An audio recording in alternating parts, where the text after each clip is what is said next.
Welcome to Castanet One-on-One. I'm Wayne Moore with Kelowna Mayor Colin Basran. Colin, thanks for taking some time out just before the Christmas season and on a blustery, snowy day. No problem. Merry Christmas. Merry Christmas to you too, and your family as well, of course. Thank you. We are at the quarter pole of your administration, of your mandate. Yeah. Just passed nicely the 1-year mark. Yeah. How's it been for you in the job of mayor? Is it what you expected, or are there some surprises? Sure. Well, it's definitely a job where you really don't know what to expect until you're in it. So the first year as mayor, I think has gone quite well for me individually, and I think for council. We are just now starting to hit our stride, and it feels like we've accomplished a lot in our first year. And I think for me, it's really made it evident because I wasn't sure how what I thought of the addition of a fourth year to the term. But I think for this council, when you look at half of the councillors are new, as well as myself new in the mayor's chair, I think that this extra year for us is going to be a benefit and will allow us to get a lot more things accomplished. Well, I know a lot of councillors, when it was a 3-year term, would say to me, the first year was learning, the second year was doing, the third year was trying to get reelected. Right. Yeah. And with the fourth year now, there's a little bit more doing. Yes, absolutely. And so I think it'll serve the city well. And I know that we as a group now are seeing definitely the benefit of adding that fourth year for sure. I know as a first-year councillor during your first term, you were very close with Walter, Mayor Walter Gray. Do you still go to Walter for advice on occasion, or where do you go for advice? That's a good question. I go to a few different people for advice. Walter would be one, although he's had his hands full with ICBC, but now he'll have a little bit more time now. Of course, Andre Blonley, former city councillor, was a mentor and still is, and someone I go to. But then I've just surrounded myself with quality people, and that would be friends, family, and we have great staff at City Hall. So oftentimes I will go to our city manager or the particular divisional director who may be in charge of whatever portfolio I have a question or I'm seeking advice in. And I've surrounded myself with a lot of great people who have helped me get to where I am today, and will continue to help me move through the term. Let's go right into last week's news, which of course Sure. was the city budget. Yep. You approved 4.12%. I'm sure most councillors, when they saw the 4.11 Yep. proposed, would have liked to have gotten that down at least below the magic 4% number. Sure. Are you comfortable and happy with where it is? Well, I'm not happy with where it is, and so I want to make that very clear. I don't like taxes going up, just like most people. But when you consider some of the things that we're doing in our community, when you consider that we are one of the fastest growing communities in all of Canada, we need the services and the programs and the infrastructure to be able to keep up with that growth. And now one of the common questions I get is, well, we're growing, so shouldn't the growth be able to accommodate the things that we are seeing an increase to in terms of programming, services, and infrastructure? But unfortunately, the amount of growth we're seeing is not proportional to the costs of the programs or the infrastructure that we need to deliver. So yes, while we are growing and it does help offset some of our costs, it doesn't help offset all of them.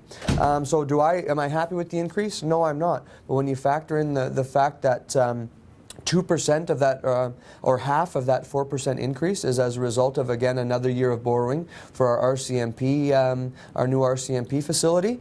The rest of it is 2% in and around inflation, which I know is sometimes what a lot of people use as a benchmark. I'm okay with where we're at, but no, I'm not happy about it. But when people ask for more RCMP officers, for increased bylaw services and more bylaw officers to deal with the influx of homeless and transients in our downtown, when I look around and hear from our residents that the city needs to play a bigger role in dealing with homelessness, and so hiring a coordinator to be able to help the city tackle the homelessness issue, when you talk about all of the things that our residents want, those things cost money, and unfortunately, as a result, we've had to increase taxes to keep up with those demands or services that our community wants.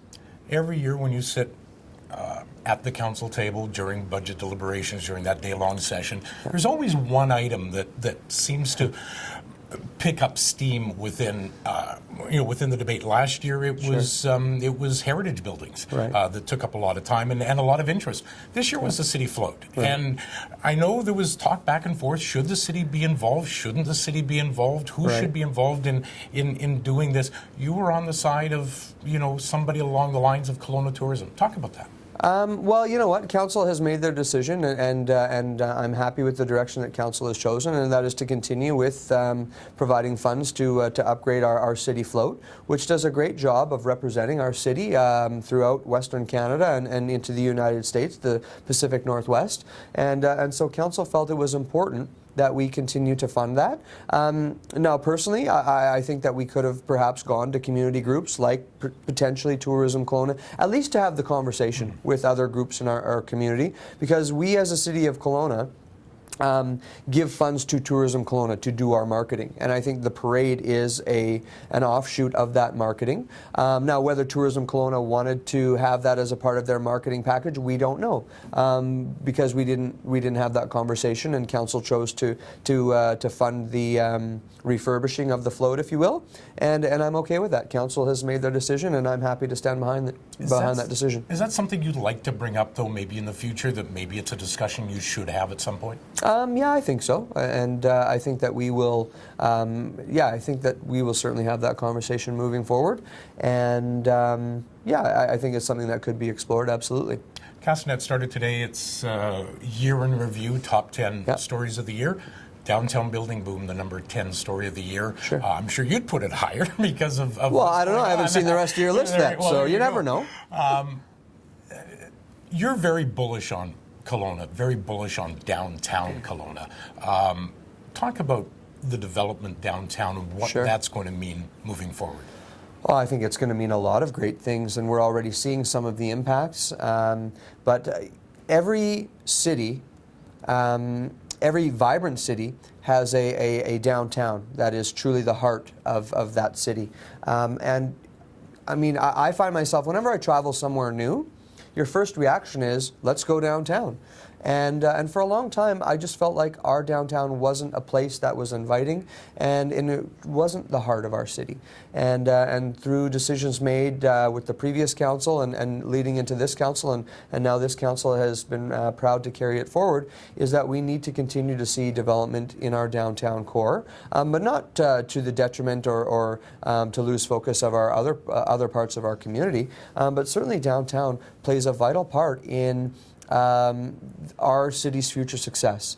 And so we want to continue to see businesses move down here. We want to continue to see people move down here and live full-time. Because we want it to be a vibrant place, not just during the workday, because there are so many downtowns where your downtown is busy for the workday, but then everybody at the end of the workday get into their cars and off they go into their suburban neighborhoods. We want to see downtown vibrant 24/7, and so that means mixed use. And we're starting to see that. But for me, what I'm really hoping, and I truly believe will be the turning point for our downtown, will be the development of the West Corp Hotel on the old Willow Inn site. And so I'm hearing that they will begin construction in February, and I'm optimistic that will happen. Because I truly believe that that project, once completed, when you factor in the interior health building, the innovation center, you add that hotel and convention space, I truly believe that will be the turning point for our downtown. And that hotel was the focal point of what is now the failed CD21 proposal downtown. That would have been the centerpiece of that. Sure. It's 10 or 15 years later, but it looks like it's going to happen. They're going to come forward in January. Yes, and that's what I hope. And like I say, I truly believe that this project will be the turning point for our downtown, absolutely, and I'm really excited for it. What are you most proud of during your first year? You know what, there isn't really one particular project or decision that we've made that stands out, but I will at least name one, and that would be the purchase of the the new lakefront property on Lakeshore. I think that will be a legacy for our community for generations.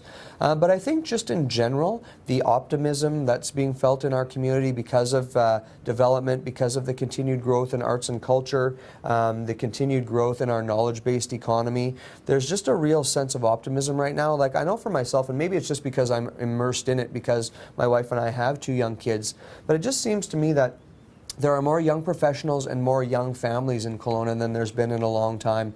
And people are moving back here to raise their families as opposed to being forced to leave because they couldn't find employment, they couldn't find a place to live.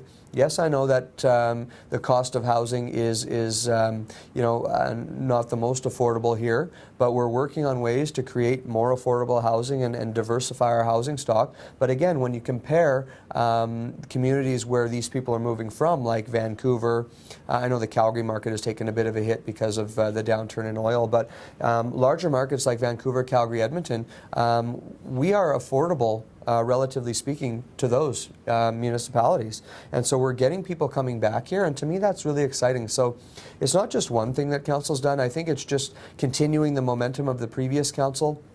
I love how we're getting along. This council being as new as it is, with new people to the table, as well as the return of Councillor Hodge. You know what? We are getting along really well, and I really think we're just hitting our stride, and it feels like we got a lot done in our first year, and I'm looking forward to seeing what year 2 brings. Kelowna's economy is in a bit of a shift. For years, the city's been known as a tourist destination, and much of the money that came in was through tourism. Now we're starting to shift towards the technology sector, something that I know you're immersed in very, very well. Is it something that people can count on as something that can be sustainable for the city? Sure, yeah, I think so, and I think that's why we invested in the Innovation Center and wanted to be a partner in that. But technology is ever evolving and changing, and I think it's going to be a key part of all of our lives for the foreseeable future. And so I think it is sustainable.